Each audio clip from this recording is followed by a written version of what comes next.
Hey guys, tonight we're diving into a story that starts with sea foam and ends in musical embarrassment. Picture this.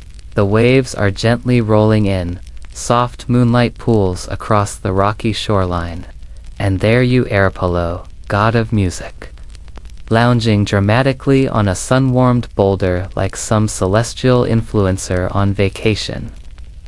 You pluck absent-mindedly at a lyre made entirely out of seashells, because of course you do.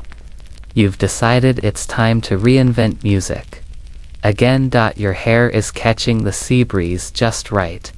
Everything is perfect except the sound.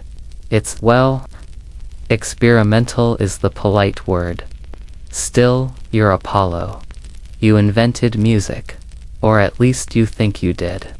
And there's no way you're going to let one fiddly little prototype get in your divine way. But just before you get too cozy, remember you're about to challenge half the pantheon to a music contest with a lute made of shells. Honestly, you probably won't survive this, so before you get comfortable, take a moment to like the video and subscribe. But only if you genuinely enjoy what I do here. And while you're at it, drop your location and local time in the comments. Love seeing where you're tuning in from now. Dim the lights. Maybe turn on a fan for that soft background hum. And let's ease into tonight's journey together. The beach you're stretched out on is technically sacred, though you treat it more like your personal spa. Smooth rocks, scattered reeds, and the faint scent of sun-warmed salt make up the scenery. The tide whispers close to your feet. There's a lazy crab nearby trying to roll a pebble uphill, failing miserably. It's all very soothing, very aesthetic. You're holding a lute made not of wood and gut string like usual, but from pearly, hollow shells you've collected across centuries. You've strung it with thin cords teased from seaweed and fine threads of starlight.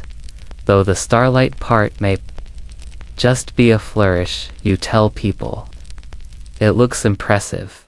It sounds, let's say, innovative. You strum again. It gives off a wet plank, like someone sneezing into a sponge. The crab visibly startles. You're not offended. Art takes time. Also, the crab probably doesn't have great taste in music. Now, in mortal terms, you'd be facing the facts. This lute is not performance ready. But you're Apollo. Humility doesn't really come built in. So, instead of questioning your instrument, you blame the acoustics. The beach is too open. The air is too moist. You need elevation, echo, reverence. You need Mount Parnassus, and you need an audience. Some say this is where music was born, others argue it was in Thrace. Or maybe Egypt, depending on which historian's scroll you're trying to impress.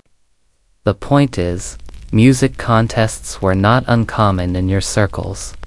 Gods, demigods, nymphs, and one very annoying satyr named Marsyas. Everyone had something to prove. And you needed them all to see this new, radiant, clacky creation of yours. A little fringe detail here. The shells you've used aren't just for show.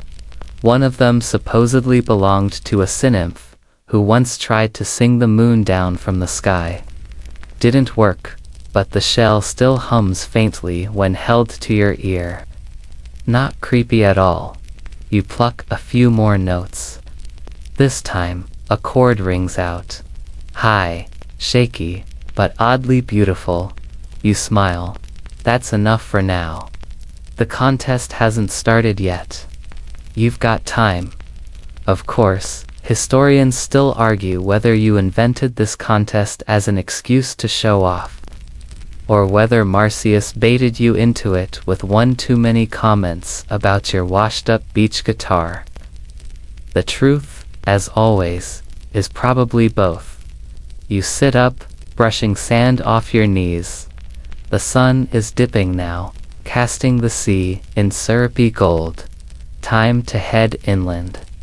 Your sandals are nowhere to be seen, which is probably the crab's fault. You go barefoot. You're divine, it's fine.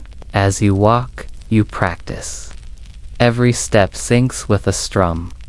The melody begins to unfold slow, strange, and kind of sloshy, but it grows on you. It sounds like tides, like wind through reeds, like the sort of music that might lull a sea serpent to sleep. You convince yourself it's genius. By the time you reach the edge of the pine forest, the stars have started poking holes in the dusk. Fireflies blink in lazy spirals. The mountain looms ahead. It's always taller than you remember, and just as smug, you pause. From far off way up, probably near the glade where contests are usually held, you hear a flute. Piercing, smug, overconfident. Marcius is warming up. Great, you sigh dramatically, because you always sigh dramatically. Then you press your lute close to your chest and begin the slow climb up Mount Parnassus, somewhere. Faintly, you think you hear one of the muses laughing. Mount Parnassus has seen its share of grand entrances, triumphant warriors, weeping poets, and gods who think walking is a form of punishment. But tonight, it's you who makes the slow climb, barefoot, clutching a lute made of shells, and humming a tune that sounds vaguely like a lullaby for disgruntled dolphins. The path curves steeply, lined with leaning pines and mossy stones that don't care one bit about divine ankles. The moon follows you overhead, occasionally ducking behind a cloud as if it's already embarrassed for what's about to happen. Your lute, meanwhile, bounces softly against your hip, making a hollow thunk with every step. Very dignified. You finally reach the ledge below the sacred glade where the muses are known to dance, sulk, or occasionally rate each other's outfits. The air here is different, thinner, more echoey, like the mountain is listening. You pause. Take a breath, and strum again. It's still not great. Your shell lute gives off a damp, warbly kind of note. The vibration travels weirdly through the strings, like the sound is unsure whether to sing or gargle. You squint at the instrument. Maybe if you tighten the seaweed chords just a little, snap. One string twangs off, shoots into the dark, and startles an owl. The owl responds by dive-bombing you in a flurry of winged disapproval. You duck, narrowly avoid divine pecking, and sigh again dramatically. You sit down right there on the ledge. It's time for some impromptu repairs. The thing about divine instruments is that they're moody, temperamental. No two are alike, especially when you decide to make one out of ocean debris. You run your fingers along the edge of the largest shallots, ridged, delicate, and slightly chipped from where you dropped it earlier trying to wave at a nymph. You mutter something semi-magical under your breath and thread a new string through, tightening it with a flick and a half-hearted prayer. They're fixed, maybe. You tune the rest, one string at a time. The notes rise and fall into the cool night. Each pluck sounds like it's swimming through fog. You lean into it. Maybe that's your new genre, Brinicore. Definitely Muse-approved, suddenly.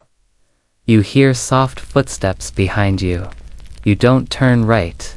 Away, you're a god, after all. Not easily startled, but the footsteps stop a few paces back. Then a voice, amused and low, still torturing that clam guitar. Apollo. It's terpsichore. muse of dance. Known for twirling into places she isn't invited and delivering critiques with a smile that could ruin a career. She steps into view, arms crossed, wearing a flowing tunic that somehow shimmers even in starlight. She raises an eyebrow. I call it a hydrolyre. You say, chin up. It's revolutionary. She snorts softly. It sounds like a jellyfish hiccuping. You decide to ignore her and pluck a long, winding note. It actually sounds okay this time, mournful, a bit eerie, but strangely lovely. Terpsichore's expression flickers. You almost catch her impressed. Needs tuning, she says quickly. Then she twirls away into the woods again, vanishing like fog. Classic muse. You stand up. Okay, you're ready now. Maybe as you climb the final stretch, the sacred glade begins to open before you. Fireflies drift lazily above the wild thyme. Marble columns, half cracked and vine-covered, frame the clearing like stage props. In the center, the contest circle, flat, round, a little mossy, but still the place where gods have belted arias and warbled hymns for millennia. Marsyas is already there. Of course, he leans against a tree with his arms crossed, flute dangling from one hand. He's barefoot to his hooves clicking softly against the stone. His fur is ruffled just enough to look styled. His expression says, I've already won. You're late, he says. Was your instrument still drying? You smile the way. Only a sun god can smile wide, radiant, slightly smug. Was your flute always that small? Marsyas twitches an ear. It's not the size. It's the breath control. That's when the others begin to arrive. Silent shadows at first. Nymphs. Drifting between trees, their eyes glowing faintly. A dryad appears next, her bark-patterned skin glinting as she moves. Even a few minor deities shuffle in, whispering behind cupped hands. But most importantly, the muses. One by one, they take seats on smooth stones around the circle. Calliope nods regally. Erato waves politely. Clio gives you a look like please. Don't embarrass history tonight. You step into the circle, heart pounding a bit louder than you'd like. The shellute feels oddly heavy, or maybe it's the weight of expectations. Divine or not, this is still a stage. Marsyas gives a little mocking bow. May the best sound win. Oh, I will, you reply, even though the last string is already starting to unspool again. Historians still argue whether this contest was truly formal. Was there a declared prize, a written vote, a pre-approved judging rubric? Or was it just another night on Mount Parnassus, full of pride and melody and absolutely zero rules? Either way, the glade is waiting. Everyone leans in. You take your first step forward. Strum your first note and hope the shell doesn't fall apart mid-song. You pluck the opening chord. It's not perfect. Your hydrolyre gives off that watery wobble again, like someone strumming a kelp salad, but you hold your pose like you've just invented harmony itself. Confidence is 80% of godhood. The rest is sparkles and impeccable posture. The glade falls still. A breeze picks up, fluttering through thyme and laurel, as if even the plants are holding their breath. The muses lean forward. Marsyas stares, arms crossed, smugness on simmer, and behind them, seated lazily on a broken pedestal, as if he just happened to wander in, is Zeus, king of the gods, chewer of ambrosia, secret fan of musical drama. He doesn't even look at you directly. He's too busy pretending to clean his nails with a thunderbolt. But he's here, which means this little jam session just got unofficially official. Begin. Clio announces softly, because someone has to pretend. This has rules. You do. Your fingers dance across the seaweed strings. The shells hum and whisper, giving off tones that ripple like wind through a conch. It's not a clean sound, not what they're used to, but it's strange and soft and hypnotic. Like lullabies for whales. Like the memory of water you sing. 2. Because of course you do. Your voice carries low and golden, threading between notes with practiced ease. You keep the melody simple, nothing too flashy. This isn't about vocal gymnastics. This is about atmosphere, mystery, sea spray, and moonlight. You give them a mood. It's working. A few of the nymphs are swaying. Terpsichore, pretending not to care, taps one foot against a mossy rock. Even Erito raises her eyebrows just a touch, and that's practically applause from a muse. The final chord dies away, echoing faintly through the grove like a wave rolling back from shore. Silence. Then polite claps, muffled but meaningful. You step back, bow modestly, by which we mean you tilt your head a little and bask in your own excellence.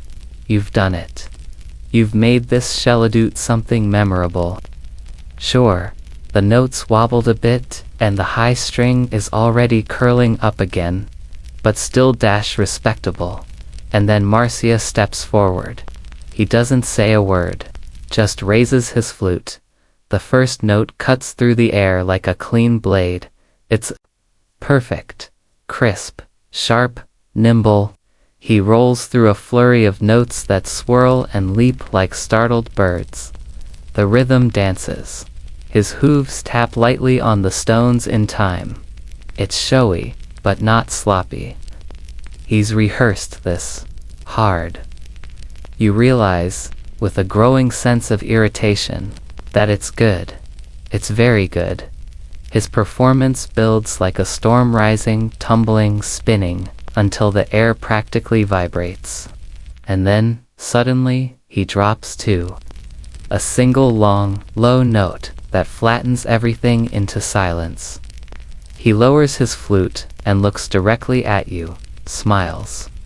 A few of the muses clap. Calliope frowns thoughtfully. Terpsichore doesn't clap, but she does smirk. You step forward, half out of instinct. Well, I mean, it was a bit shrill, you mutter. Oh, I'm sorry, Marcius says sweetly. Couldn't hear you over all the tuning issues. You grip your shell lute tighter. This was a conceptual piece, evocative, textural. It sounded like a turtle sneezing, he replies, full of woodland sass. The glade crackles with tension. Not magical energy, just good, old-fashioned pettiness. That's when Pan arrives, yes. That Pan. Flute-playing forest deity, half-goat, all confidence. He saunters in late, chewing on something that may be an olive or may be a rock. It's hard to tell. He's flanked by a full-grown goat wearing a flower crown and a tunic that definitely used to be someone's curtain. Am I late? He asks, already pulling out his panpipes. Very, you and Marcius say in unison. Pan shrugs. Better than being early and boring. The goat bleats in agreement. Pan jumps directly into his song without waiting for permission. His music is wild, frantic, and stumbling, like the soundtrack to a forest rave hosted by squirrels. It's not polished, not precise, but it has energy. Raw, untamed rhythm. People start clapping before he's even finished. When he finally stops, breathless and sweating. The goat headbutts a tree in approval. Bark flies. Everyone applauds. You stare down at your Lute. It feels quieter now. Smaller. You look around the glade. The judges are whispering. The crowd is murmuring. No one knows who's ahead. There's no actual scoring system, just vague nods and divine gut feelings. Historians still argue whether this contest even had a real conclusion or if it just sort of devolved into a jam session and several emotional speeches about the power of rhythm. But right now, it's still on.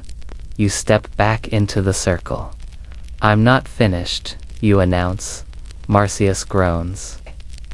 Pan sits down and starts plaiting the goat's beard. You lift the hydrolyre again, and strum the strings whine. One is definitely out of tune. You lean into it anyway. If Pan gets chaos points and Marcius gets technique, you're going to win, on style.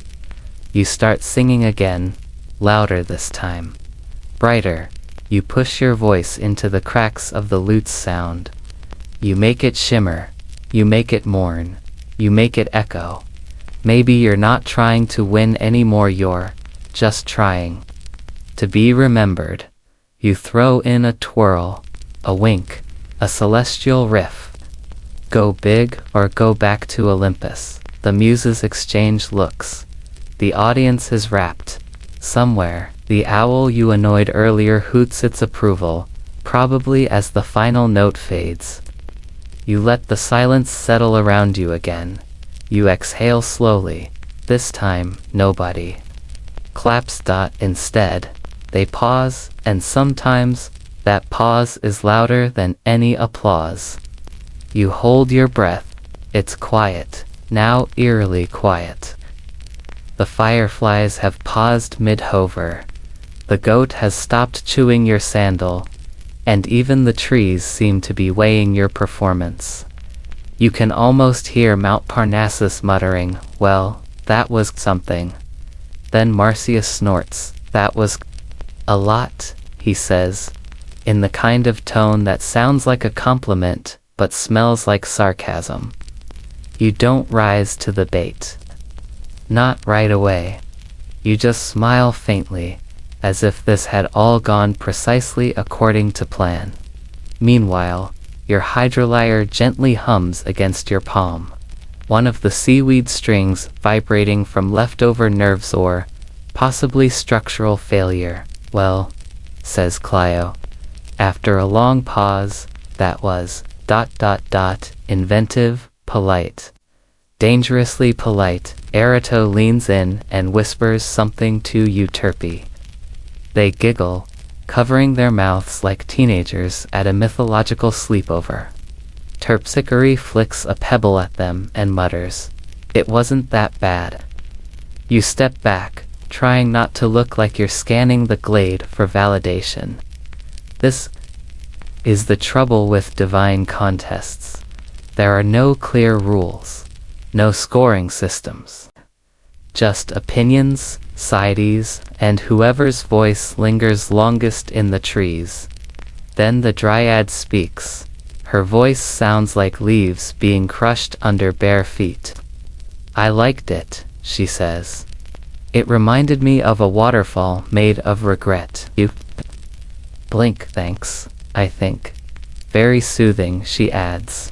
"Made me want to hibernate." It's hard to argue with that.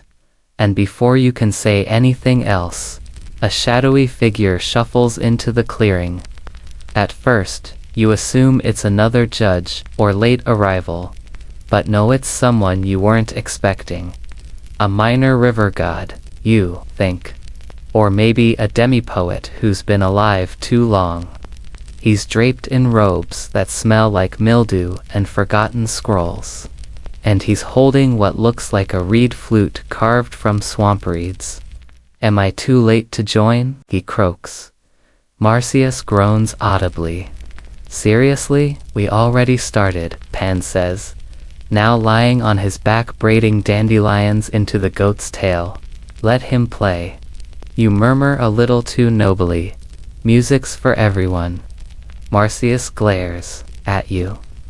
Don't be magnanimous just because your clam instrument sounds like a bathtub having an identity crisis. You roll your eyes, very divinely. The swamp flute guy whose name might be Achillois, or maybe just Doug wheezes his way to the center. His instrument makes a sort of honkus combination that suggests geese in emotional distress.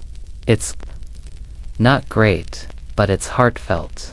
And honestly, after everything else, the crowd appreciates the novelty. After Doug finishes and bows with the grace of a mossy stick figure, there's a long silence again. Then Pan speaks. I propose a solution, he says, sitting up.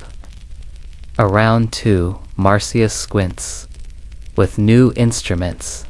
No, Pan replies. With the same ones, but swapped.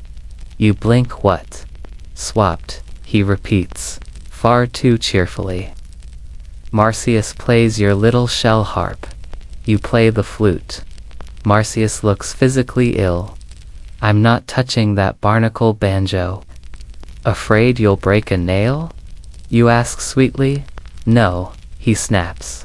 Afraid I'll catch sea mold. The glade stirs. The muses look intrigued.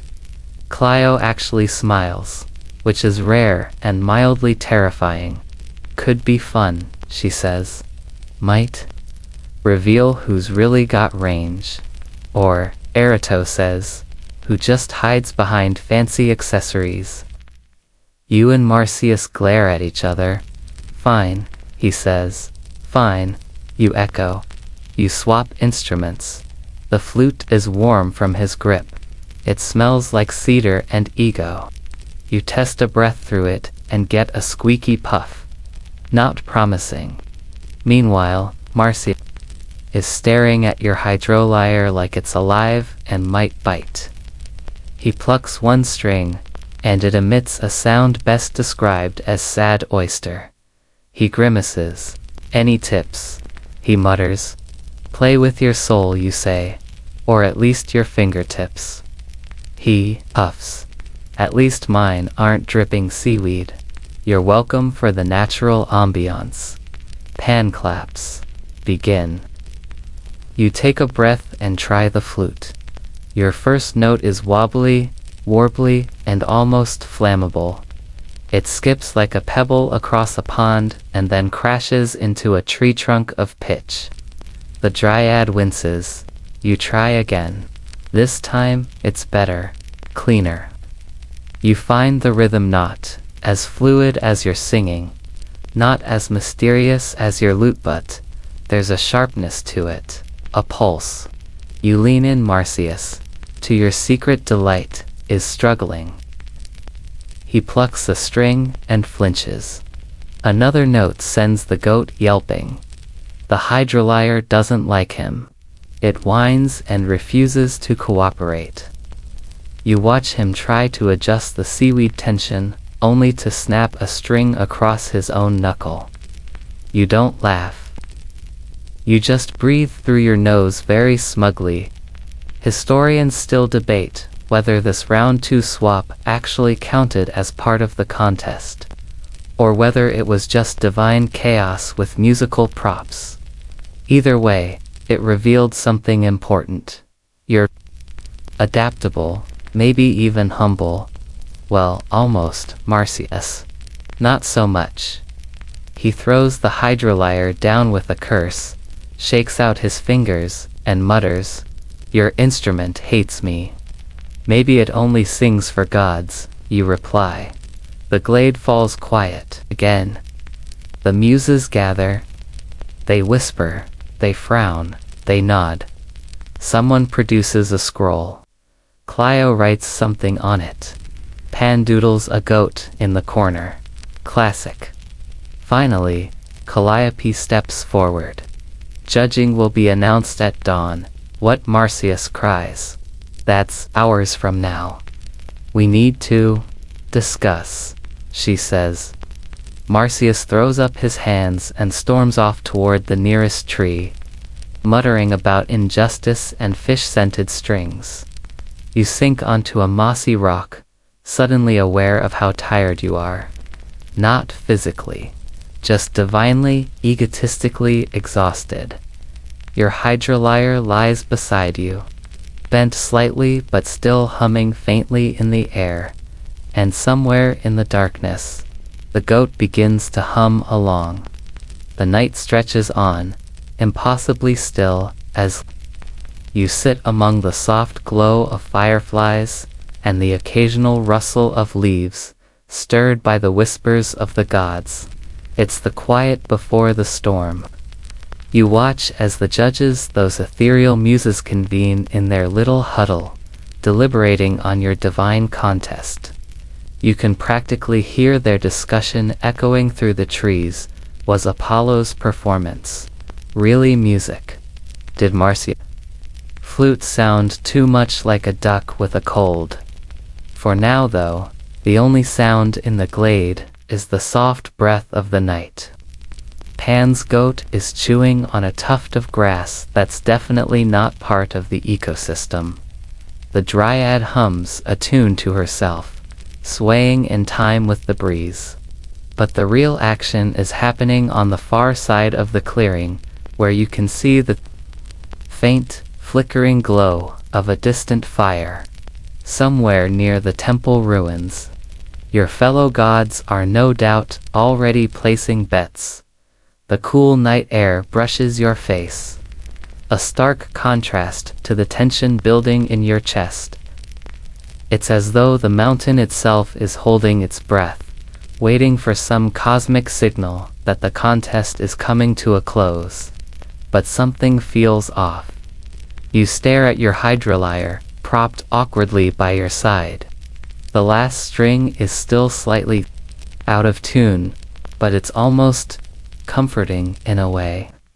You think back to the notes you played earlier, the weird, watery, off-key hums that somehow managed to touch something deep and ancient.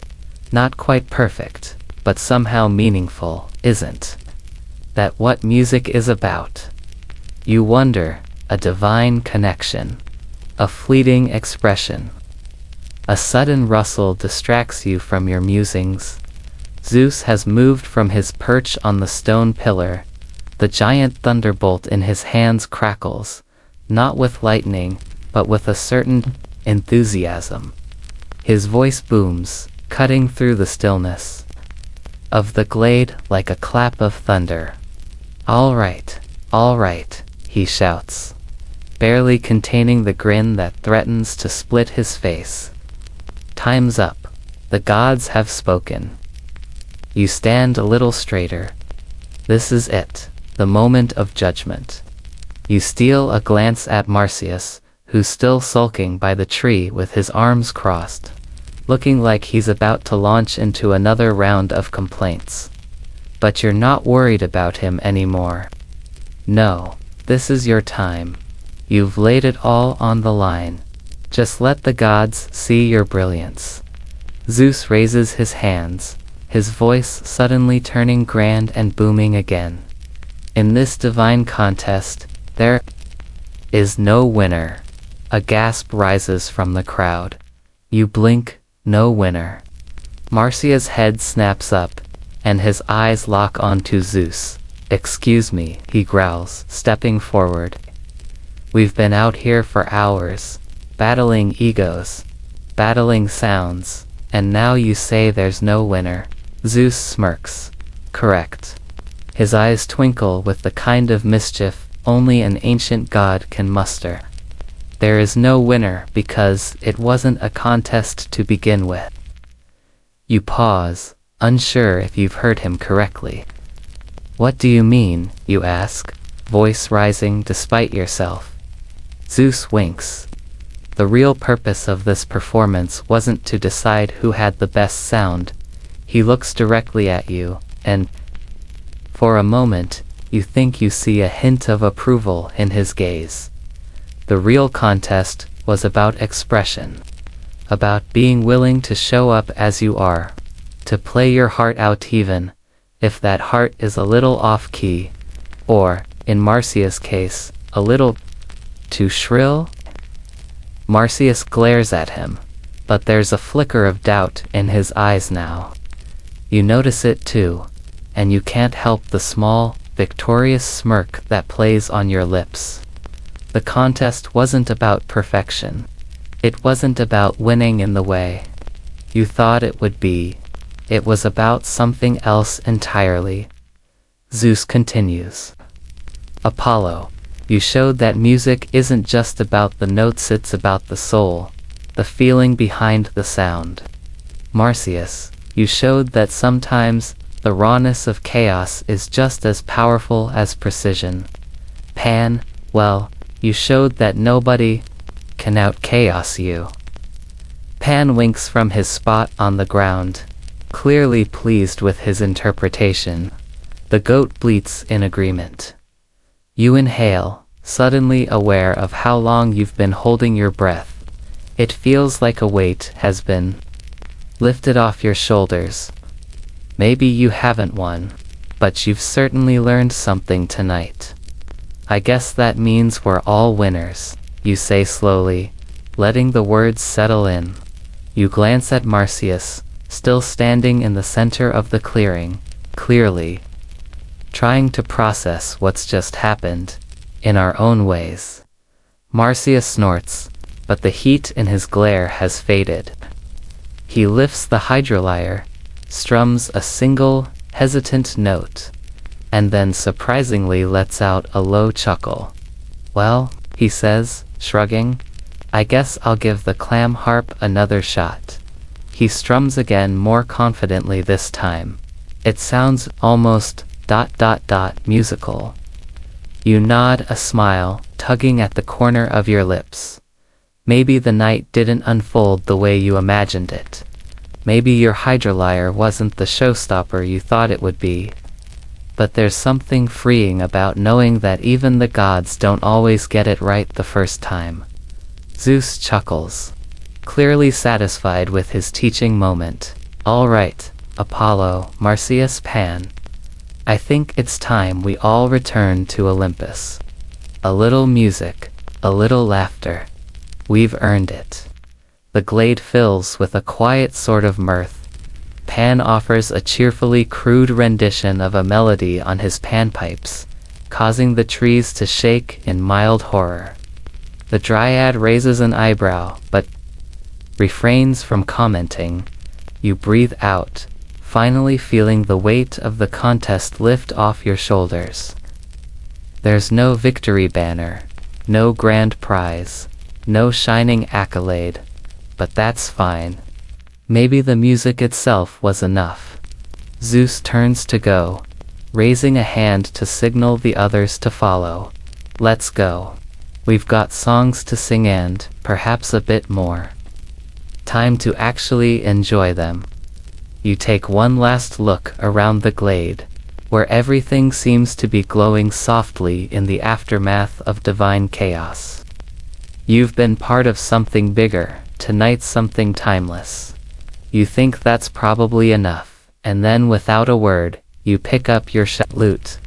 Let the music settle into the cool, damp night air, and follow the gods back toward Olympus. The stars are clearer now. The wind is gentler, and somewhere, the goat hums along. By the time you descend from Mount Parnassus, your feet are sore, your lute is missing one string again, and you're absolutely certain that Pan's goat is following you. Not for companionship, just in case your sandals taste better the second time. You make your way down through the pine woods, guided mostly by moonlight and the occasional sarcastic glowworm. The air feels different, now cleaner, looser, like the pressure of the contest has finally peeled itself off your divine shoulders. You're still Apollo, god of music and sunlight, but tonight you're also the god of humble retreat and damp string instruments.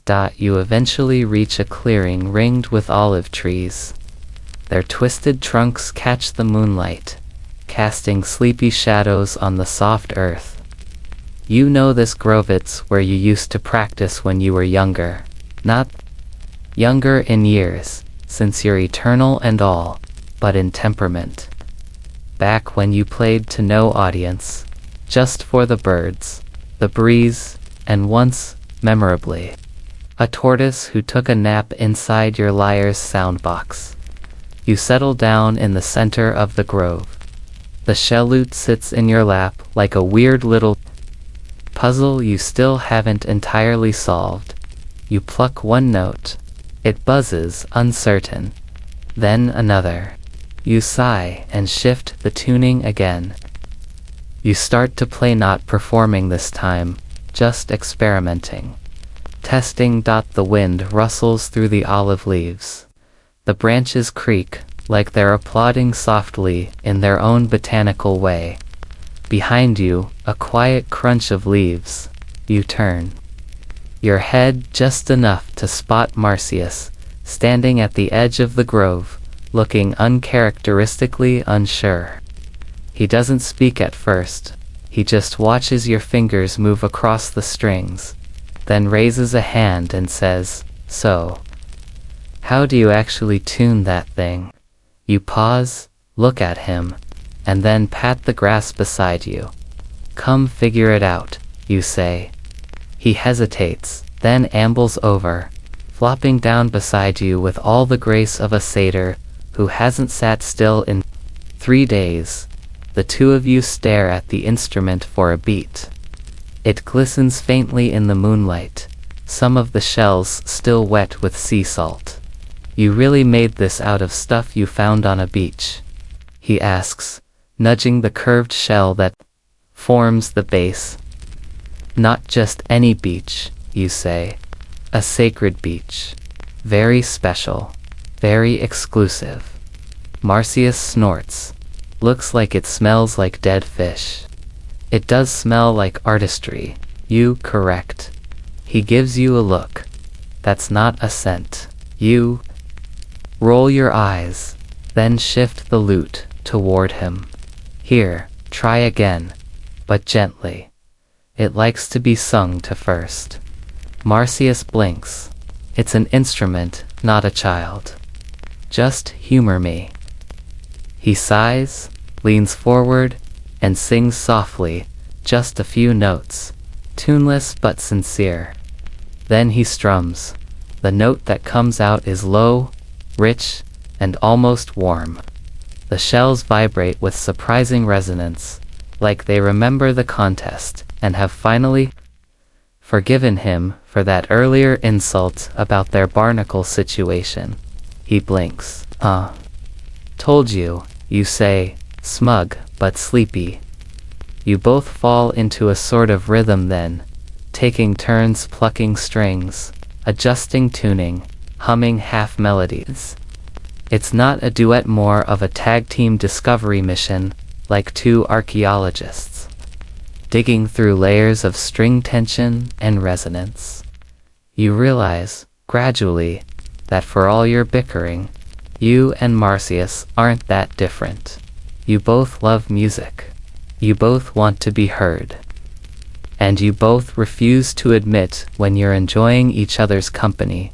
The goat arrives again, at some point, flopping down beside Marcius like an exhausted cousin. You pat its head. It yawns and licks your ankle. Gross, but affectionate. Above, the stars wheel slowly across the sky. You're not in a hurry to leave. There's no deadline now. No performance to prepare for. Just strings, wind, and the faint sound of Pan somewhere in the distance trying to teach a tree how to whistle. Don't ask. As the night deepens, you share stories. Not big ones, just odd, quiet tales. That time you tried composing a song from bird calls and ended up summoning a murder of very confused crows. Marcius tells you about a flute that once grew mold in his sleep and started playing itself. You both laugh. It's not heroic.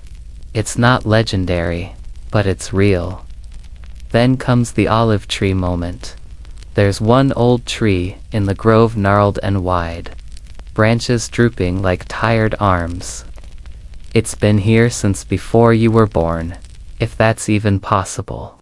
You glance at it and say, almost absently, sometimes I think this tree has heard better music than I've ever played.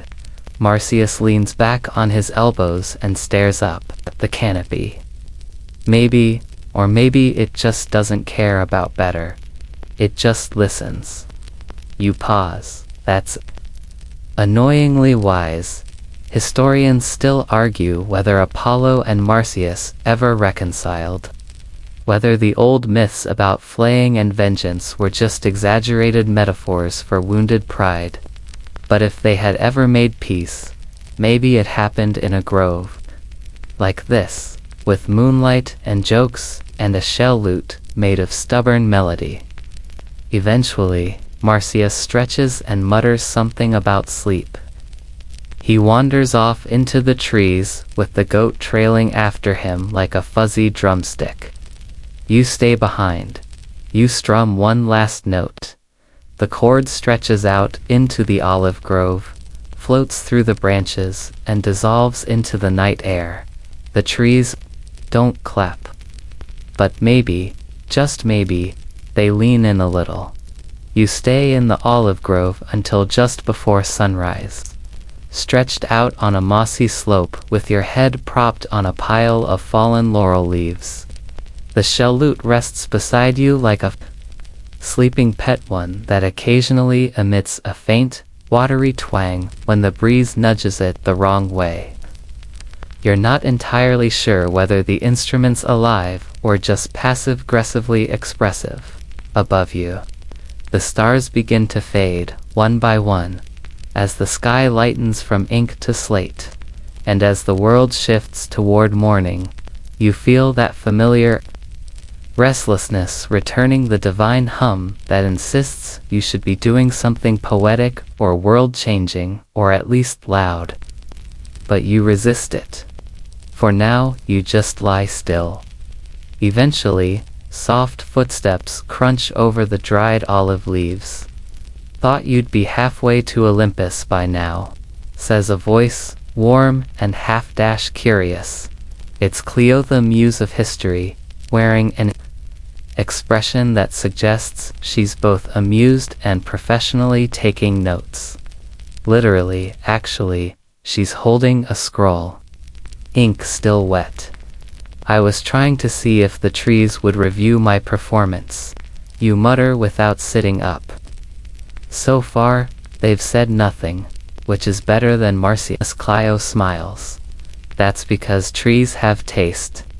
You finally rise, brushing leaves from your tunic. So what's the historical verdict? Did I fail spectacularly, or just sleepily?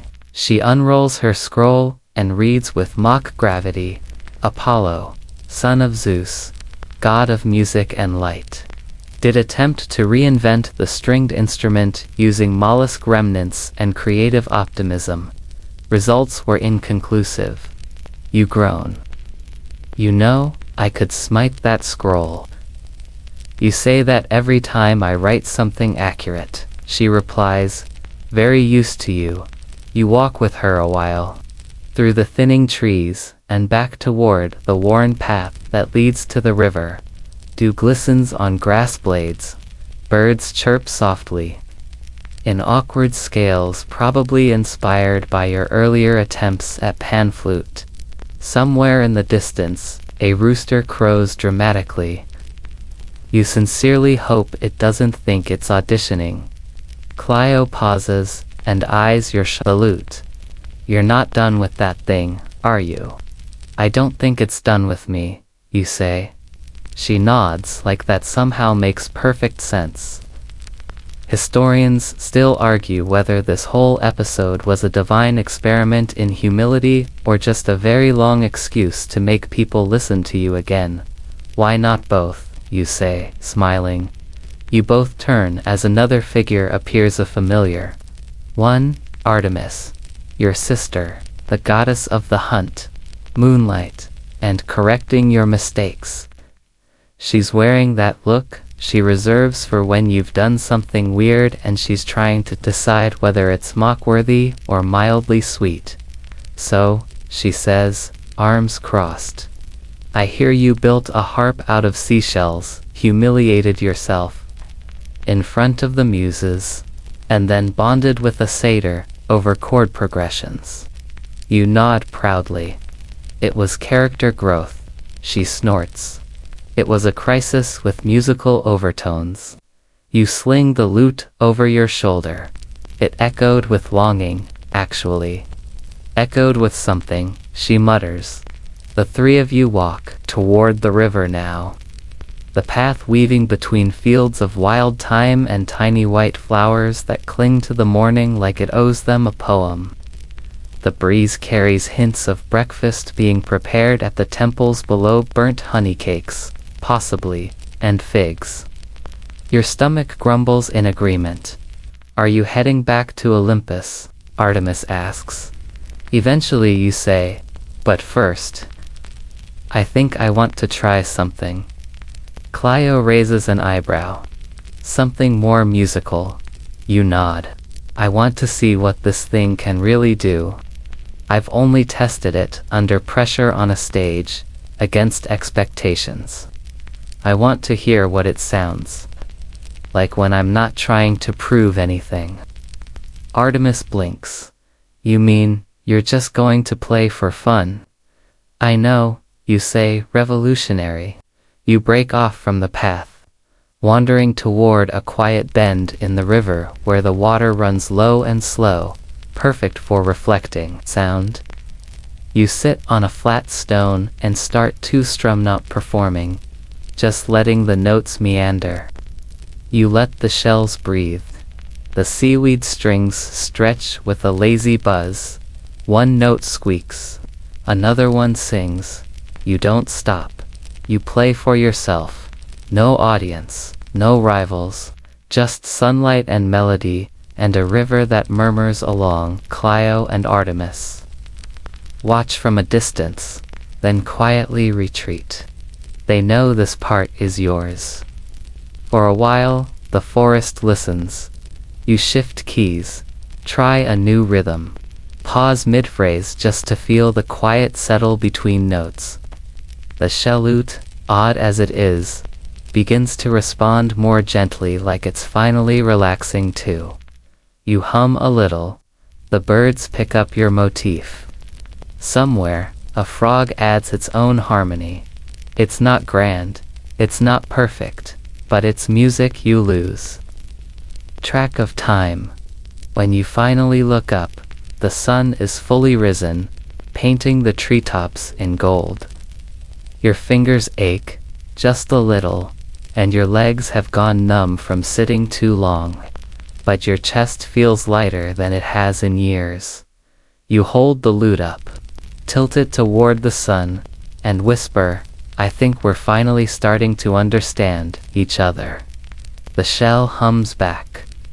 Just one soft note. Like a thank you. You smile, stretch, and begin packing up. The morning has other plans. You've got rituals to ignore, fans to confuse, and somewhere in Thebes, a playwright who wants you to bless his comedy about cabbage spirits. But for now, you walk back toward the path with your shell lute on your back and a sleepy smile that says, you've played better, but you've never played more honestly. The breeze follows, so does the goat. Again you arrive at Olympus, just as the sun reaches its peak, casting long shadows across the marble courtyards. There's a certain quiet that always hangs in the air here, as if the gods have mastered the art of silence to match their grandeur. The atmosphere is heavy with anticipation. After all, you're returning from a contest, not the sort of thing gods often speak of aloud, let alone recover from. You're met with a chorus of familiar faces, all hovering around the temple of the muses. A few minor deities peer curiously over the pillars, trying not to look as if they're waiting for a performance. You try to ignore them. You've done enough of that tonight. At the grand entrance, Hera stands at the top of the steps, watching you, with a gaze that is equal parts amused and critical. You can tell she's heard something about your little adventure on Parnassus, and she's waiting to see how you'll spin it. So, she begins, not looking at you, but at the glowing sky behind you. How was the contest? You feel a smirk tugging at the corner of your lips. I'm sure it'll be written about for centuries. You know music history and all that. Hera turns her gaze on you, measuring. And what did you learn? You pause for a beat. Not everything needs to be a spectacle. Some things just need to be. Her lips curl into a smile that suggests, perhaps, that she approves or, at least understands. She waves a hand toward the palace.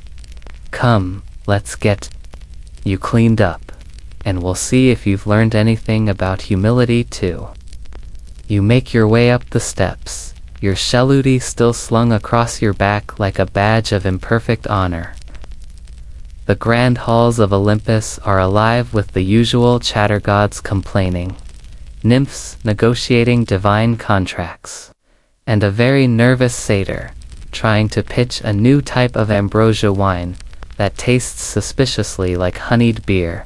A soft chuckle bubbles up from your throat, but you swallow it down as you enter the main hall. Zeus is sitting at his throne. As always, tossing bits of thundercloud between his fingers like they're stress balls. When he sees you, he pauses and gives a rare smile. Well, well, he says, leaning back with an exaggerated stretch. The shellute virtuoso returns. How'd it go? You consider your words carefully. It was different. Different. He raises an eyebrow, intrigued. Care to elaborate? You look down at the instrument in your hands. The string still a little loose. One shell chipped, the seaweed fraying slightly. And yet, somehow, it feels like a part of you. Something that wasn't perfect, but something that was yours. Don't think it was about winning, you say slowly. I think it was about learning how to play again. Zeus leans forward, and you think he might be about to lecture you after all. He's the king of gods, and you're Apollo, his son. But instead, he gives you a sly smile, like he's just let you in on a secret no one else understands. You. No, he muses. Maybe it's you who teaches me something today. Before you can respond, Ares strides in, looking like he's just returned from a battle with his own ego. He crosses his arms and looks at you with a mix of annoyance and respect. You know. Ares says, clearly trying not to sound impressed, I heard you flubbed your way through the contest. I also heard you didn't completely ruin it, which is honestly surprising. You raise an eyebrow. Thanks for the vote of confidence, uncle. Ares narrows his eyes. I mean it. You didn't take the victory like some big show-off. You actually tried to be something. You chuckle, feeling that familiar smugness slip in. Well, I did have a lot of time to think about being something. I'm glad you noticed. Ares rolls his eyes, but can't suppress the faintest hint of approval. And what about Marsyas? He asks, clearly still curious about the contest's other participant. You hesitate. Marsyas, well, he's unpredictable, but it's hard not to respect someone who plays without hesitation. Ares nods slowly, clearly processing this. So, the lesson was humility and playing from the heart, huh? You smile a little wider. Exactly. Well, Ares says, tossing a sword over his shoulder. I'm going to need to write that down. Never thought I'd hear humility and heart in the same sentence. Maybe you should play us something next time without all the cosmic baggage. You laugh, holding up your lute. Maybe I will. The conversation shifts back to the usual divine bickering whether or not mortals deserve the next round of plagues. Whether Hera's lilies need more attention than her roses, and which of the titans is currently plotting something. You wander off to a quieter corner of the hall, strumming absent-mindedly on your shell lute. This time, it sounds better. The strings feel more responsive, the sound warmer. It's still a bit odd, but it's comfortable. You find yourself thinking about your performance, not the contest itself, but what you learned, how much you've been trying to perfect yourself, to meet expectations, and how much it's sometimes better to just follow the music, where it goes. Historians still argue about your place in the contest. They debate whether you were truly humble, or if you were just too stubborn to admit defeat. They ask whether Marcia's audacity was the real winner, or whether the muses were simply too tired to pick a champion. But for you, it was never about the judgment. It was always about the sound, the honesty of it, the way the notes feel when you let go, even if they're imperfect, even if they're flawed. As you look up, the gods around you are still caught up in their endless debates, unaware of the quiet victory you've found. You don't need their applause. You don't need anyone to approve of your journey, your music, your mistakes. You only need to play. And with that thought, you strum a final note, a long, lingering chord that drifts through the hall, catching the attention of a few passing deities. Maybe they'll hear it. Maybe they won't. But for now, it's enough. You play, and the song goes on. The halls of Olympus are always full of echoes, but today the silence is different, less tense, more reflective. As you strum, the soft hum of your lute fills the space around you, weaving through the marble columns and curling into the corners where the sunlight dares not go. The gods are too busy with their divine matters to notice, but for a fleeting moment, the music is just for you. It's an odd kind of peace that settles over you. The chaos of the contest, the bickering, the petty rivalries, it all seems so far away now. The competition, the tension, it doesn't matter anymore. Here, in this space, you are Apollo. Not the god of perfect performance, not the winner of a contest, but just a musician. A being made of sound and light, playing because it's the one thing that feels right. You don't even notice how long you've been playing until a familiar figure appears at the threshold of the room. Long, flowing hair, an aura of cool authority, and a look of mild curiosity. It's Athena. Are you composing? She asks, her voice soft, but with that sharp edge only a goddess of wisdom can carry. Her eyes linger on your lute, the odd instrument that still seems a little too wild for her orderly sensibilities. You smile faintly, pausing in your strumming. No, just playing. Testing the sound of it. Athena tilts her head slightly, intrigued. Testing. She steps further into the room, her gaze drifting toward the strings, which are now humming with an almost living energy. I've never seen you so contemplative.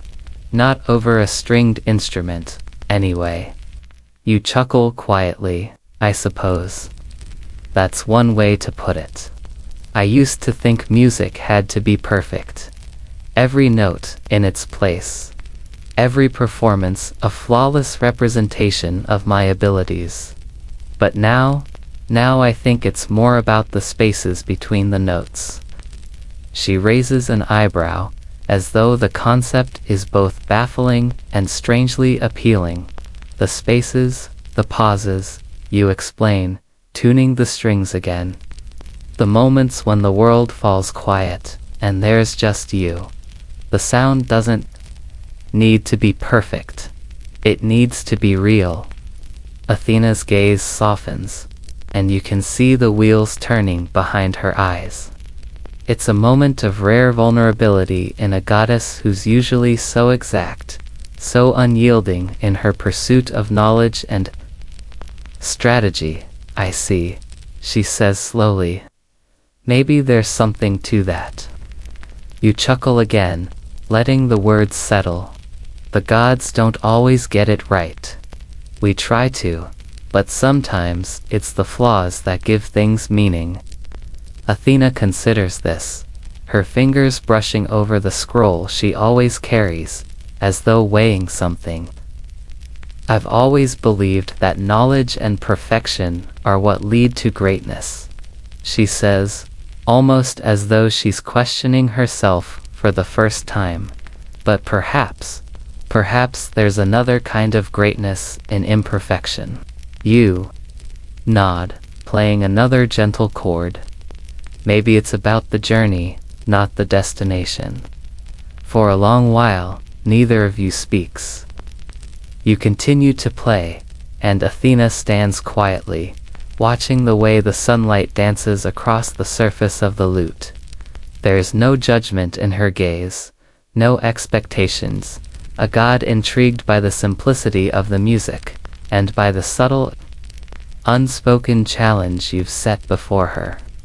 You've made her reconsider, if only for a moment, the things she's always held as truths.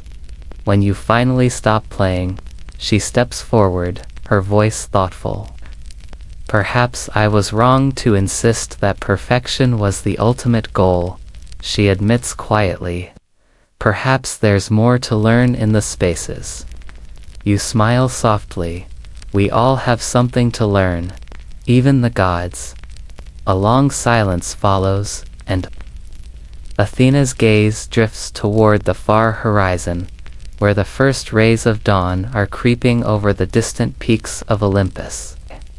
For a moment, she looks almost human, a little less divine, a little more like one of you, as someone trying to figure things out, just like you, just like Marsyas, just like every other creature who plays an instrument, or tells a story, or dreams. Finally, Athena turns to leave, her eyes lingering on you for just a beat longer than usual. Thank you, Apollo. Perhaps I'll see things differently next time. You watch her go, feeling a strange warmth spread through you. The gods aren't infallible, after all. They learn, they grow like anyone, as she disappears from view. You find yourself reflecting on the night, on the contest, on everything that came before this moment. You've always known that your music could reach the stars. But now you realize that sometimes it's the quietest notes, the ones that barely stir the air, that resonate the most. The sky above is still blue with the promise of morning, but you're already thinking ahead. There are more melodies to write, more stories to tell. Maybe you'll play for the winds next time, maybe for the moon, maybe just for the trees, who've never asked for anything but your song. You take a deep breath, strumming one last chord as the sound fades into the cool morning air. And you realize, as the sun climbs higher, that you don't need to win any contest. You don't need to prove anything. You just need to play. Because in the end, that's what makes you Apollo. And for the first time, you're truly okay with that. The days that follow pass in a quiet, almost meditative blur. You still walk the halls of Olympus, of course. Still glide through the heavens and craft the songs of the dawn. But everything feels different now. Lighter, more deliberate. The edges of your world, once sharp and defined, have softened a little. You've noticed it, too, how even the gods seem to move with more ease. The constant battles of ego, the endless competitions of who is superior, who can conquer what, and whose voice will be heard loudest. It all seems distant now, as if Olympus itself has taken a collective step back. Breathing more deeply, more thoughtfully. You pass Marsyas in the courtyard one morning, but you don't stop him this time for a challenge. Instead, you just nod. An acknowledgement, no jabs, no mockery. Just an understanding that runs deeper than words. The muses, too, seem more inclined to speak to you without an agenda. Clio still writes, of course, always scribbling down what she thinks will be the next important myth. But when she talks, it's different. Less about legends and more about the quiet moments between the legends. She's learned something too. One afternoon, while walking through the olive groves on the outskirts of Olympus, you pause at a quiet spot by the river, the one where you first strummed your lute in the early morning hours. The place has become a kind of personal sanctuary, a reminder of where your music began to shift. You sit by the water, letting your feet dip into the cool stream. Your lute rests beside you, now tuned just right. It's no longer a test of your musicality, it's just you. You strum softly, no audience, no pressure, just the quiet harmony of the world around you. Have you made peace with it yet? You look up to see Athena standing nearby, her usual sharp gaze softened by something you can't quite place. She's not wearing her armor, not carrying her usual air of divine superiority. Instead, she's just there, another god, another soul, drawn to the river in search of quiet. Just as you were. You smile faintly and nod. I think so. There's a long silence, during which she watches the water, her fingers tapping lightly on the hilt of her spear, as if she's thinking about something important. Finally, she turns her eyes back to you. You know, she says, almost as if it's an afterthought. I've often wondered if perfection is the only thing worth striving for. She glances at the lute, her gaze lingering a moment longer than necessary. But maybe there's something to be said for playing from the heart instead of the head. You chuckle softly, plucking another string. It's a lot less predictable, but it feels more real. Maybe that's the point, she replies. Real isn't always clean, it's messy, but it's genuine. You nod, letting her words settle around you. The sun is starting to dip behind the hills, casting the world in that golden hue of twilight. For a moment, the entire world seems to pause, as if waiting for the last chord to be played. I used to think I could control everything, Athena continues, her tone shifting. Every battle, every strategy, every outcome.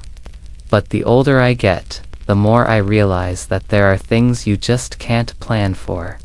Like the way your music can echo through the quiet parts of the world, without you even trying. You pause in your playing, meeting her gaze. And what does that tell you? She smiles a little, a soft curve of her lips. That maybe I don't have to know everything. Maybe it's enough just to listen. You let her words linger in the air, letting the wind carry them into the quiet trees. The only sounds are the soft gurgling of the river and the gentle rustle of leaves in the evening breeze. Maybe it's enough. You echo softly, and for the first time, you realize how far you've come from that day when you stood before the muses, holding a shell lute and wondering if you could ever live up to their expectations. It was never about being perfect. It was never about impressing anyone. It was about being present, being part of something bigger than yourself. Without trying to control it all, Athena stands quietly beside you for a while longer, watching. As the stars begin to blink into existence overhead. "You're right," she says after a long pause. "Maybe it's time for me to stop holding on so tightly to the idea of perfection. Maybe it's time for us all to stop." You strum once more, the strings vibrating gently under your fingertips. It's the kind of music you've always wanted to make, the kind that doesn't ask for anything but to be heard. Not a competition. Not a contest. Just a song, in its purest form. Athena doesn't speak again, but she doesn't leave either. She simply sits beside you, and for a while, there's nothing but the music and the stars, two timeless things that need no perfection. To be beautiful, you play until the last light fades from the sky. And when you finally stop, you don't feel any rush to leave. The night feels like home, the kind of home that has room for mistakes, for growth, for quiet reflections. You get up slowly, packing the shell lute back into its case, a little more reverent than before. Athena stands, too, dusting off her cloak, her gaze lingering on the river one last time. "Thank you, Apollo," she says quietly, her voice surprisingly tender, "for showing me something different." You smile, not needing to say anything in return. The music was always enough, and as you both head back toward Olympus, the world seems just a little bit softer, a little bit more real. The following weeks blur into a rhythm, a gentle flow that doesn't demand anything from you. You still wake with the sun, still walk the halls of Olympus, but it's different. You've found a kind of contentment you didn't know you were missing, a quiet joy that lives in the spaces between the demands, between the applause, between the moments when you have to be someone else. Now, when you strum your it feels like the world leans in a little closer, listening not with judgment, but with curiosity, with wonder. You've made peace with that, with yourself. With your music, you're passing by a marble terrace one afternoon when you see something unexpected.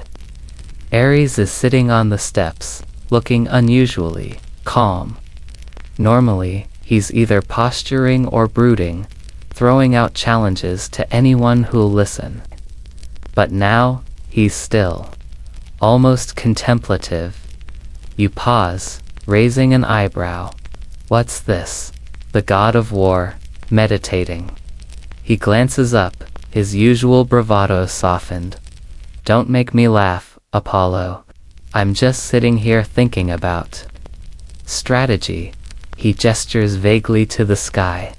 "You know, the usual."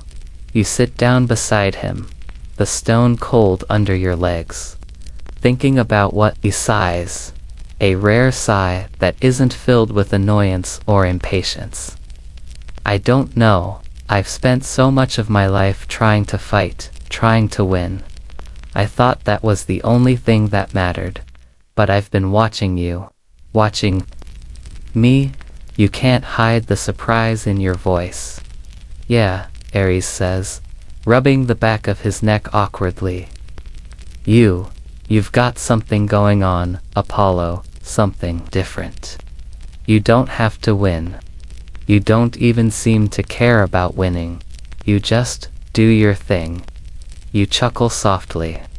You don't have to pretend you're a philosopher, Aries. Maybe not, he admits, his voice unusually quiet. But you've got this way of making music without needing to beat anyone. You just play because it's what you do. He hesitates, then adds, almost reluctantly, I guess I'm trying to figure out what that feels like. You blink, momentarily taken aback. Ares, the god of war, talking about not fighting. It's a rare thing. In fact, it's almost unheard of. Well, you say, maybe you don't need to figure it out. Maybe you just need to try. He looks at you sharply. Try, yeah. You've always been about the clash of weapons, the roar of battle. But maybe, just maybe, it's time to try something else. Something that doesn't involve winning or losing. Ares looks away, contemplating your words, and for a moment, the world around you seems to fall silent. It's an unusual thing for him, and for you. To this kind of conversation that doesn't revolve around domination or power, but instead on something as subtle as understanding. After a long beat, he stands, dusting himself off. I'm not saying I'm going to start making lute music anytime soon. He grins, a teasing edge back in his voice. But maybe I'll give it a shot. Without the usual ruthless sufficiency, he says, smirking. You laugh. Now that's the Ares I know. He punches your shoulder lightly, the playful jab masking a deeper shift within him. Yeah, well, maybe you've been right all along. You watch him walk off, his usual swagger returning, but now with something else, something more reflective. You don't know if this newfound openness will stick with him, but it feels like a step in the right direction. You turn back toward the edge of Olympus, your thoughts quiet.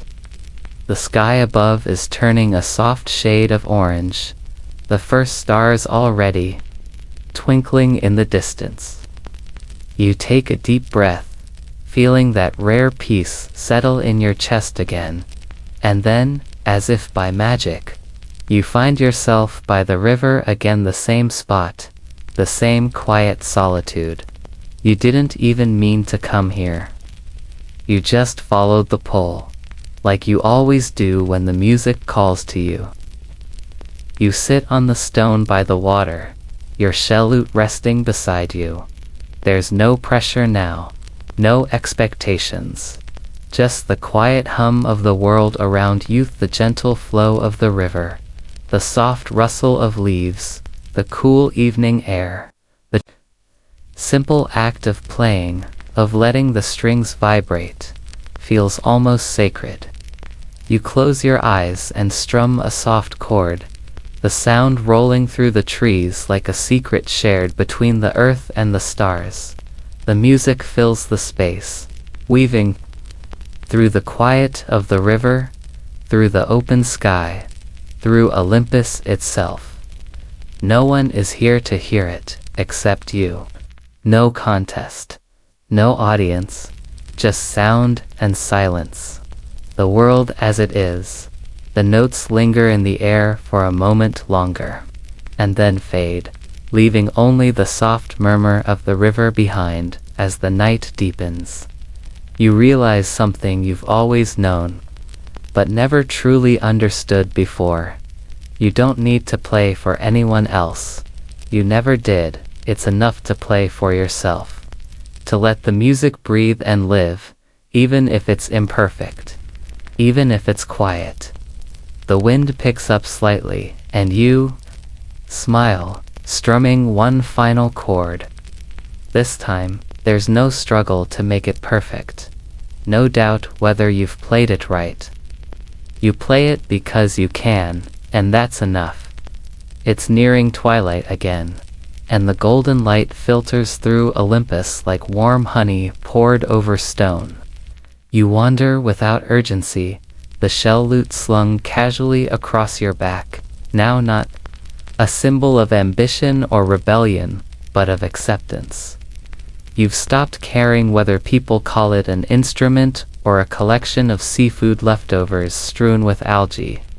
You know what it can do, and more importantly, what it's become.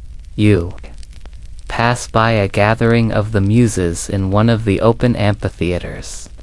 They don't stop their singing, but Terpsichore lifts a hand in your direction and gives you a little wink one that says, "You're late." As usual, and also, you were never expected to be on time anyway. You give her a lazy salute, then keep walking. Eventually, you find yourself standing near the grand reflecting pool in the heart of Olympus. It's more a lake than a pool, really wide, still mirror-like, ringed with white lilies and shaded by silver-leaved trees. You've never paid much attention to it before, always rushing past it on the way to a sun ceremony, or a music contest, or some mortal petition that wanted your blessing on a new anthem. But now, standing here, it feels important. You sit down at the edge, letting your feet dangle above the water's surface. The shell lute rests beside you. You don't touch it yet. Instead, you watch your own reflection. You look almost the same as always. Golden hair, skin aglow with divine light, that eternal aura of someone who knows how to hold court and win a room. But beneath that, there's something new. A calm, a stillness. Like the river inside you finally stopped rushing and just learned how to flow. The shell lute's reflection dances beside your own. You can see the way the shells catch the last of the sunlight, glinting softly, like they've finally settled into themselves too. Behind you, the air stirs. Are you going to play, or are we just here for the ambience? You don't even have to turn around. "Marcius," you say. Smiling, he steps around you and sits cross-legged in the grass. Surprisingly graceful for someone who once tripped over a dandelion during a performance. The goat is, of course, with him again, curling up at his side with a satisfied snort. "I was just thinking," you murmur, gesturing toward the water. "Dangerous hobby," he says. "You might accidentally become self-aware." You snort. "Already happened." He tilts his head. "So what now? No more contests. No more flair for the dramatic." You glance at him. "I didn't say no drama. I just said, less need to win." He lies back in the grass and stares up at the purple-tinged sky. "I think I liked you better when you were insufferable." "You still do." "True," he says, smirking. "But now, you're the kind of insufferable that writes poetry about dew." You shrug. "Maybe I will." A quiet settles over you both. Not the awkward kind, but the shared kind. The kind that only happens when two people have stopped trying to impress each other and have started simply existing together. You strum the lute, casually, gently. A few notes wander out into the twilight, curious and unhurried. They stretch across the lake, ripple through the air, and dissolve into the trees. Marcius closes his eyes. That thing doesn't sound half bad anymore. You smile. It never did. You just weren't listening. He snorts again but doesn't argue. The music continues, soft and low. You don't try to build a melody this time. You just let the notes come, like breaths. The goat's snores. Marcius hums along. Off-key but sincere. It's perfect. A little while later, a gentle rustling interrupts your not-quite performance. You look up to see Pan emerging from the trees, flute in hand, mischief in his eyes. He raises it in greeting, then sits on a nearby log. He doesn't say a word, just starts playing. The notes are wild at first, like wind through reeds, unpredictable and playful. But slowly, they begin to align with yours, not copying, not competing, but weaving through your melody like a vine curling around a branch. And just like that, the three of you are playing. Not for anyone, not even for yourselves, really. Just for the moment. For the trees, the stars, the goat, the water. You don't need the muse's approval. You don't need a prize. You don't need to prove that a lute made from shells and seaweed belongs in Olympus. It's already here, and it's being heard. This little unplanned performance under a starlit sky is the kind of thing no historian will ever write about. There will be no footnotes, no bardic ballads. And yet, it feels more sacred than any ritual you've ever led. Historians still argue whether the gods ever truly learn anything or if they just rearrange their mistakes into prettier patterns. But if they do learn, it probably happens in moments like this. You look at Marsyas, who is watching your fingers half asleep. You look at Pan, whose eyes are closed, grinning mid-note.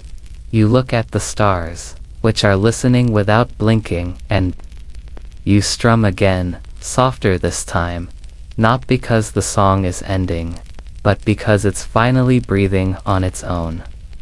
The next morning, you wake early not because you have to, but because the quiet hum of the shellute is still in your head. It's faint, barely there, like the memory of a dream you're not quite ready to let go of. Olympus is quiet at this hour. Even the gossiping minor deities are still asleep, curled up in clouds or tangled in ivy on temple porches. You head for your usual spot by the river, but you take a different route this time, winding through unfamiliar groves and past statues so old their names have worn away. It feels good not to be in a hurry, not to be heading anywhere important. As you walk, you pass a group of young satyrs huddled under a fig tree. They're arguing about rhythm. One insists that tapping your hoof counts as percussion. The other swears you have to use an instrument. You pause, watching them from the shade. One of them sees the shellute slung across your back and squints. Hey, is that the seaweed thing from the contest? You blink. Excuse me, the weird lute, made of shells. Another one chimes in, standing up. Didn't you lose to that wild flute guy? You raise an eyebrow. Did I? The satyr look at each other, clearly unsure of the answer. They weren't there, of course. They only heard the story, some fragmented tale passed down through campfire retellings and exaggerated rhymes. In some versions, you cried. In others, you burst into golden flames and sang the muses into a coma. One even claimed you turned Marsyas into a cypress tree out of spite. You didn't. That was Zeus. Different story. You smile. Well, I still have the lute. One of the satyrs perks up. Can we hear it? You think for a moment, then sit cross-legged in the grass. The shellute settles naturally into your hands. It knows the drill by now. You pluck a string and let it vibrate lazily into the morning air. The satyrs quiet down immediately. You don't play fast or loud. You don't do flourishes or fancy fingerwork, just a soft, meandering tune that loops and loops until you almost forget it's coming from your hands when you finish. The satyrs just blink. Then one of them says, "That didn't sound like Olympus music." You nod. It's not. Another one asks, "What is it then?" You lean back, staring up at the sky through the fig leaves. It's just music. They look puzzled, like for no reason. One asks, almost offended. Exactly, you reply. The satyrs are quiet for a long beat. Then the smallest one, a runt with a chipped flute and an unruly sprig of lavender in his hair, sits down beside you and starts to play. His tune is shaky at first, unsure, but it finds its legs. You join him, of course, weaving a low harmony beneath his melody. Soon the others gather close, tapping hooves, shaking bells made from walnut shells. The grove fills with that off-kilter, glorious kind of music that doesn't need a purpose. It's messy and wandering and utterly alive. You play until your fingers tingle.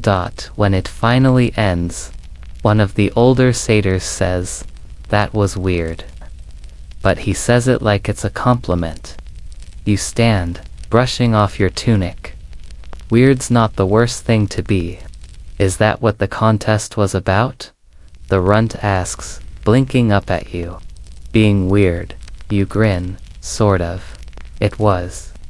About trying something new, even if it made you look ridiculous. He nods, solemnly. I want to try that. You already are, you say. You leave them behind in the grove, still playing, still experimenting with rhythms and harmonies that don't make sense on paper but somehow sound just right. You wander until the trees thin and Olympus opens up again in front of you. Marble gleams, doves spiral lazily above the temples. Somewhere, Dionysus is probably asleep under a wine fountain. You pause at the edge of the courtyard where you'd once stood rehearsing, nervously clutching a seaweed-stringed lute and convincing yourself it wouldn't all collapse in front of the gods. Now, you hold the same lute, but you're not convincing anyone of anything. You sit on a bench near the colonnade. The breeze plays a soft scale through the columns. You tune the shell lute without thinking. It barely needs adjustment anymore. Cleo walks by, scroll tucked under one arm, chewing on a stylus. Still playing that thing, she asks. Still listening, you shoot back. She grins and shrugs. Maybe. You play for her. Just a few notes. She closes her eyes, lets them wash over her, then jots something down without comment. She walks away smiling. You don't know what she wrote. Maybe she'll say you reinvented the stringed instrument. Maybe she'll say you built a useless toy and played it until it started singing. Maybe she just draw a lute made of clamshells and write Apollo. Inexplicably content. You're okay with any of it. Later, as the sky deepens into a lavender dusk, you find a quiet ledge overlooking the mortal world. You sit there, your legs swinging, your shellute glowing faintly in the twilight. You strum a tune you don't recognize. You let it drift down into the valleys, into the oceans, into the hearts of those who never asked for perfection. Just something beautiful, and somewhere far below, you imagine a mortal child pausing beside a river, hearing a song she doesn't know, smiling without knowing why. You keep playing, because now there's nothing left to win. There's only everything left to feel. It's nearing festival season again, the time when Olympus shines a little brighter, when the mortal prayers come in louder, and every god starts brushing up on their best stories to tell at banquets.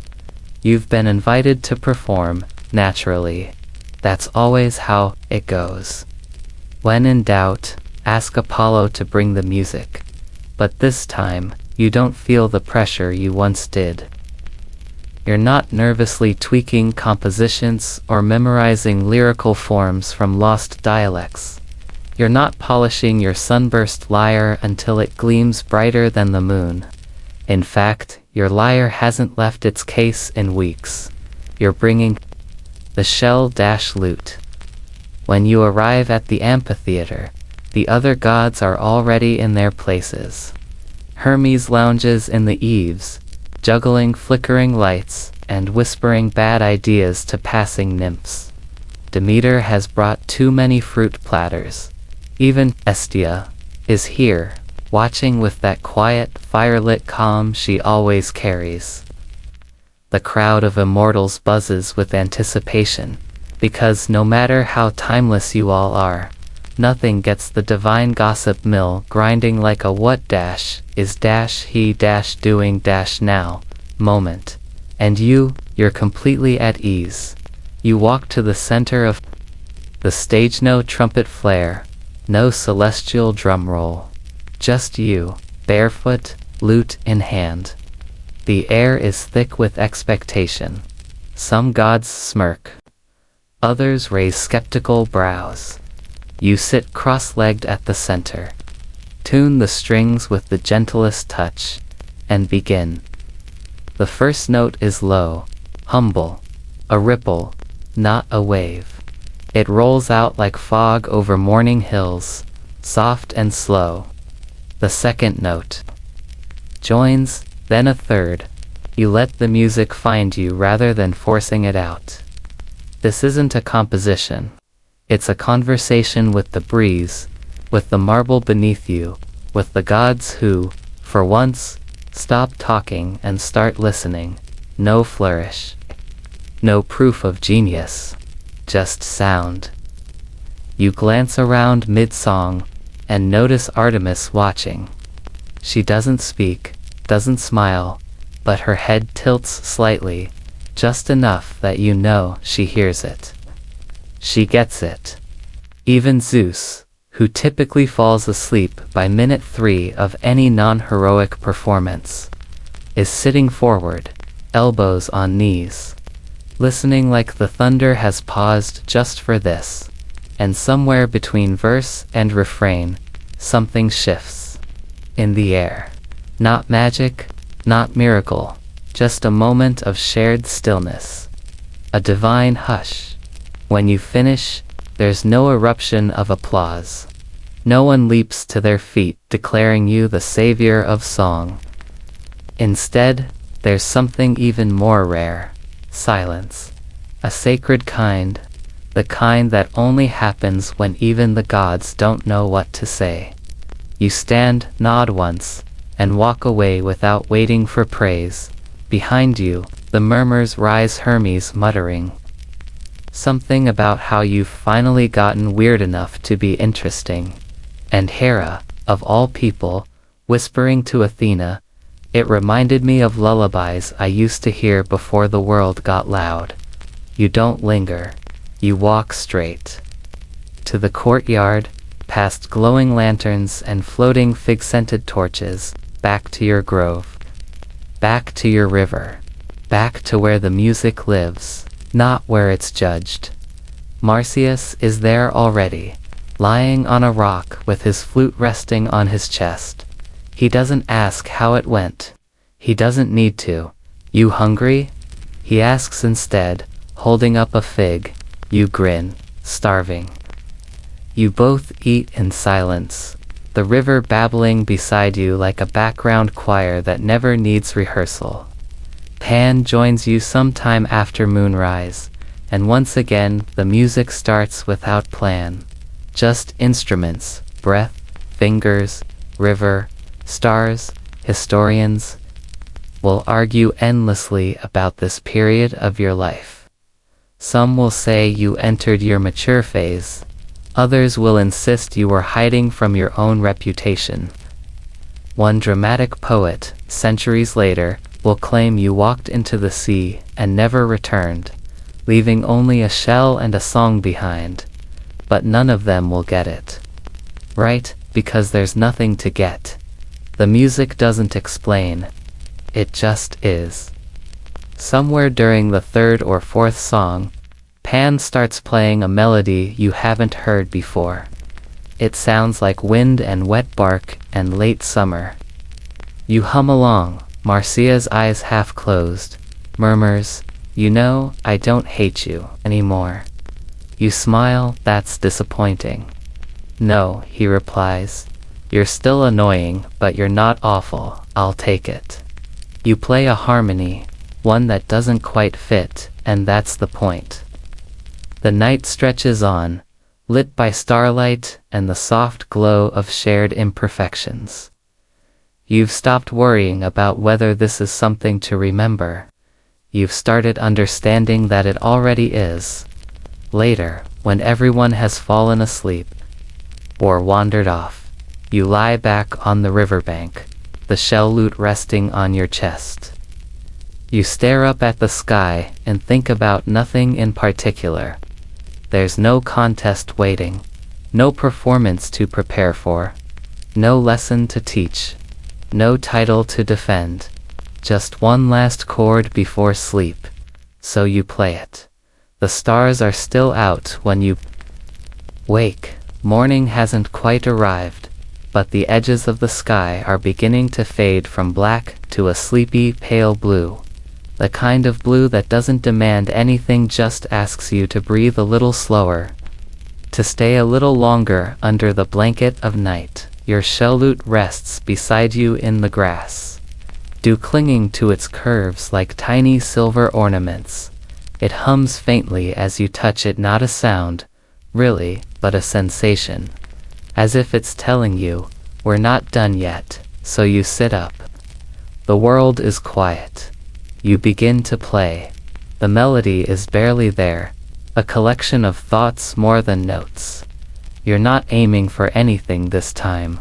No rhythm, no arc, just a sound to stretch across the early sky. After a few moments, you hear movement in the brush behind you. You don't turn around. You already know who it is. "Thought you might be here," Artemis says. Her voice is soft, still steeped in dream. She walks barefoot across the mossy ground, bow slung over her shoulder, the scent of the night forest clinging to her like a cloak. You glance at her with a half smile. "Can't sleep either." "I could," she says, "but I didn't want to." She sits beside you and listens. No questions, no advice, just quiet understanding. "Do you ever think about what they'll say?" You ask, eyes fixed on the horizon. "After we're gone," she tilts her head. "You mean the mortals?" You nod. She shrugs. "They'll say all kinds of things. That we were glorious, that we were flawed, that we shaped the world or ruined. It may be both." You strum a minor chord. "Think they'll talk about this?" She doesn't answer for a while. Then, softly, "No. But I think they'll feel it." You nod. "That's enough." The first bird calls out from somewhere in the trees. Hesitant note, testing the morning. Then another joins, and another. Soon, the grove is full of song, none of it rehearsed, none of it perfect, just alive. You lean back on your elbows, watching the sky lighten. The shell lute rests against your chest, warm from your hands. It's hard to believe how much this absurd thing has changed you. Shells and seaweed and strings, just a cobbled together idea you once thought would win you something. Instead, it gave you yourself. You remember the contests, the arguments, the desperate need to impress. You remember the way you'd tune and retune, chase impossible perfection, chase applause like a sunbeam you could never quite catch. Now, you just play, and it's enough. Maybe the historians will call it your sea phase. Maybe they'll say you went feral and lived in a forest making shell music with woodland creatures. Or maybe they'll forget the whole thing entirely, write it off as a divine detour with no real outcome. But you'll remember. And more importantly, you'll keep playing.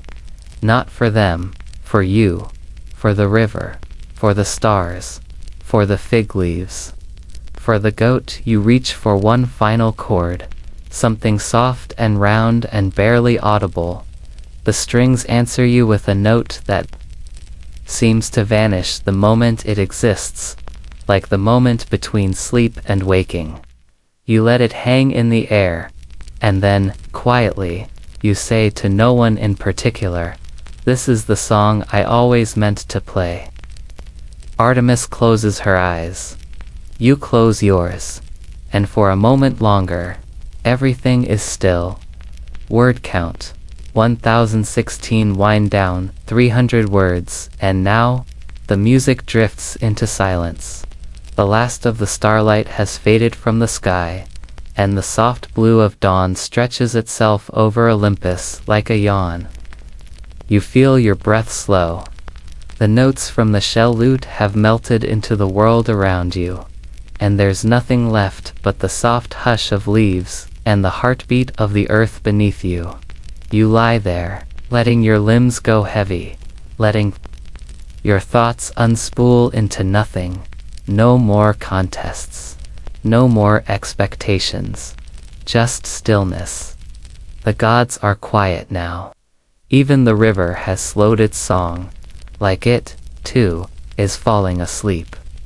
A breeze brushes across your skin, warm and cool at once, wrapping you in that final sense of peace. Like the world is tucking you in. You did it.